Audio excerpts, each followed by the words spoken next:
Hello YouTube, this is Neon, and this is part 2 of the power of giving, my little talk about giving. I really didn't think I could do it in one part. Excuse me. So, thoughts, impressions, and experience with giving. Going back perhaps to that analogy of the chocolate bunny. Yes, I was talking about a chocolate bunny. Yes.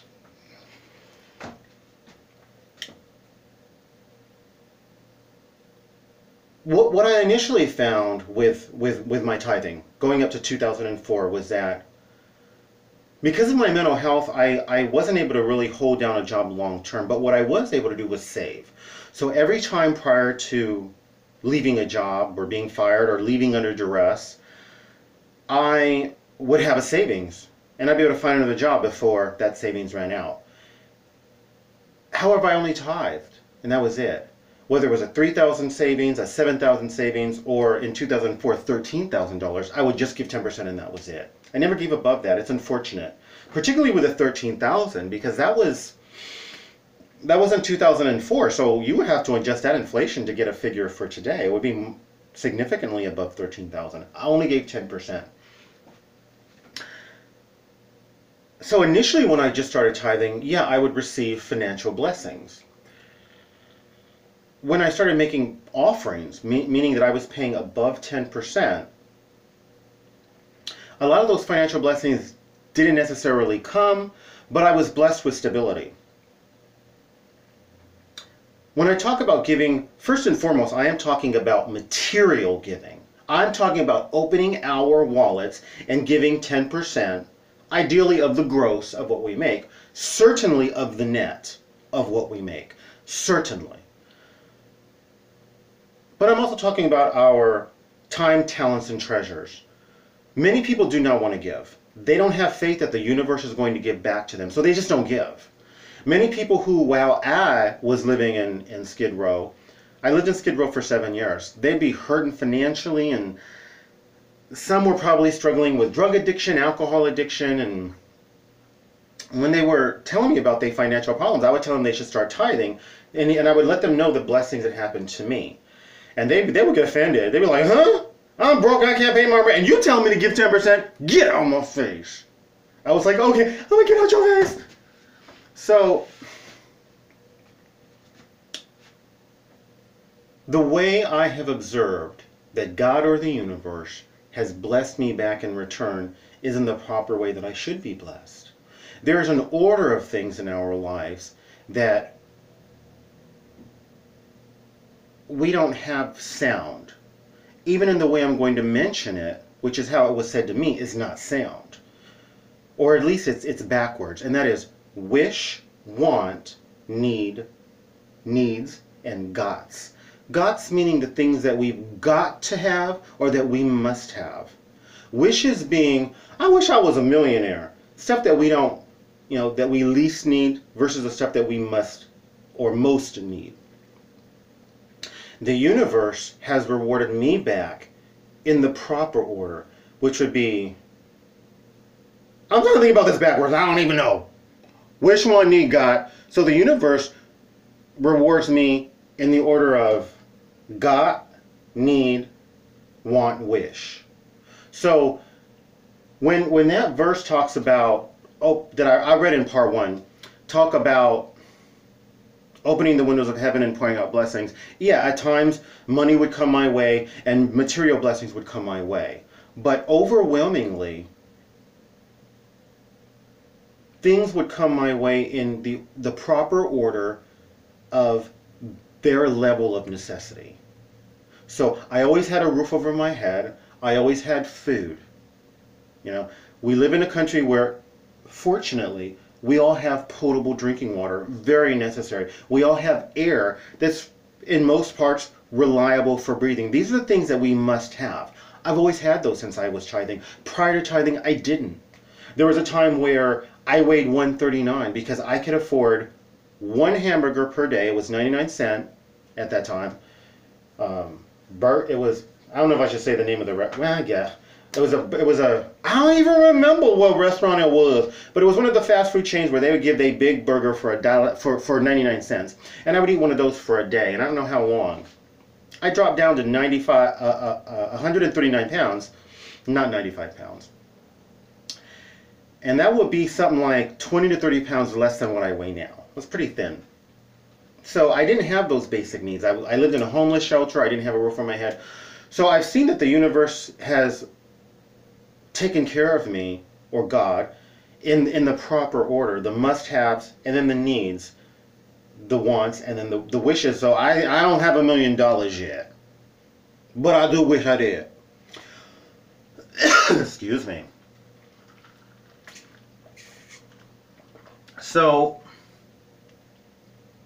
that's the first thing.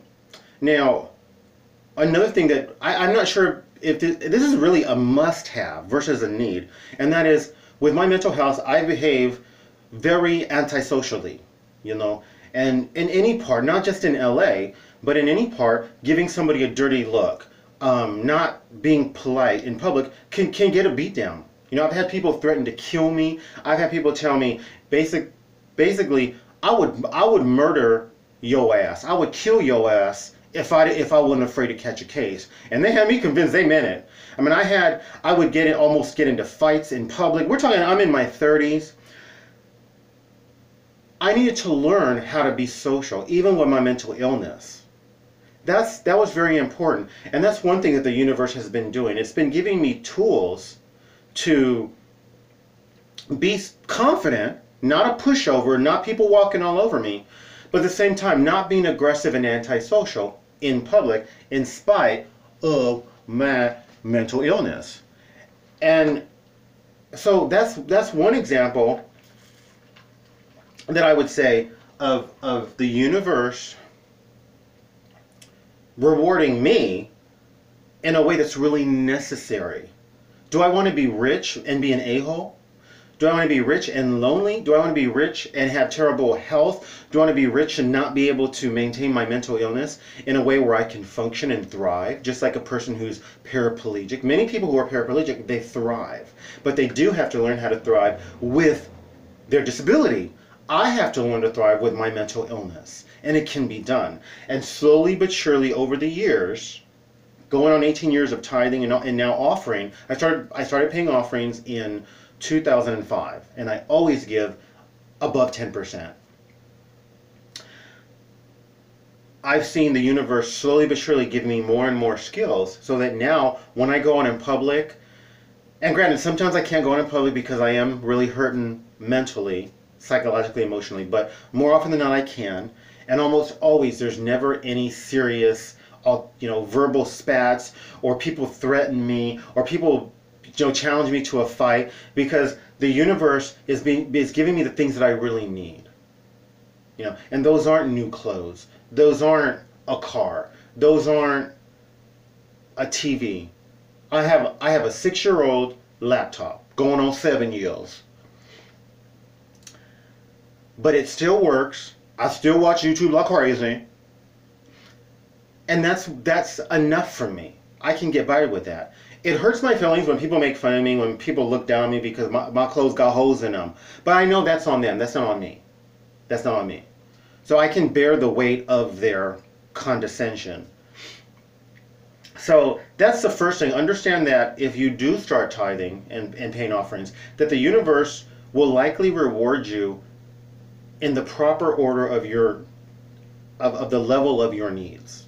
That's the first thing. Second thing, the big paradox, one of the big paradoxes of giving is the fact that in order to reap, we have to give. And a lot of people, they don't want to give. They either feel they are too poor to give, or they don't have money to give, or how can I give? Or they come up with excuses.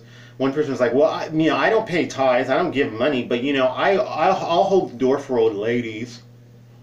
So I give like that. And I'm friendly, and a lot of people like me, so I give of my personality. Time, talents, and treasures. And particularly treasures is what I recommend. I've seen miracles happen as a result of giving. I've seen changes in my life as a result of giving. Changes that really mean the world to me. Changes that start on the inside and that slowly are coming out. I've found ways of coping with life. More and more I'm finding who I am. And I'm learning to mold myself so that I can make myself the kind of man that I want to be. How many people can say that? You know, I'm estranged from my family.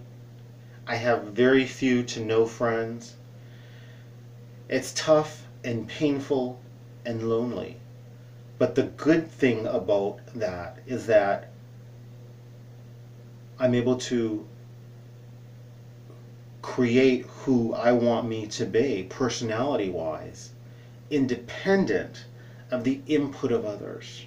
It's one of the reasons why I haven't dated, because I find that people who are willing to date someone on SSI, and they're such, great people because they're willing to date someone on SSI, very patronizing, that they assume that they're going to be in charge of the relationship, they're going to dictate, they're going to tell me what to do, and I just let them know, I'm not looking for a daddy, not looking for a bodyguard, not looking for a teacher, not looking for a therapist. And so, while it is painful and lonely, it's invigorating, it's liberating to be as autonomous as I feel that I am, as I believe and am convinced that I am, and I'm growing into. The way the universe has blessed me as a result of tithing are ways that are unique to me. I knit and crochet. I did 1 million of these for the Army. By 1 million I mean about 90 something. 85 were donated, and some people would see me, like one veteran, and they're like, I gotta have one of those camouflage hats. It was very specific. These had to be done to where they don't cover the ear. They just cover the head, the part of the head where there's hair, so that the troops can have their helmet put on top of it. It had to be this color scheme, although it didn't necessarily match up. This matched up. And it makes it more comfortable for soldiers to put their helmet on over this. It had to be made of acrylic. This is acrylic yarn. I did 85 of these were donated. I kept one. So I've done other knitting and crochet work as well when I'm not working as part of fundraisers, when I'm not mentally well enough to work, but mentally well enough to knit at home. I've done fundraisers for other charities and stuff. So there's many ways of giving. And sometimes I bought the yarn. In that case, a lady donated the yarn. She thought I'd maybe do 1 or 2 caps. She couldn't believe I was giving her like 15 caps at a time.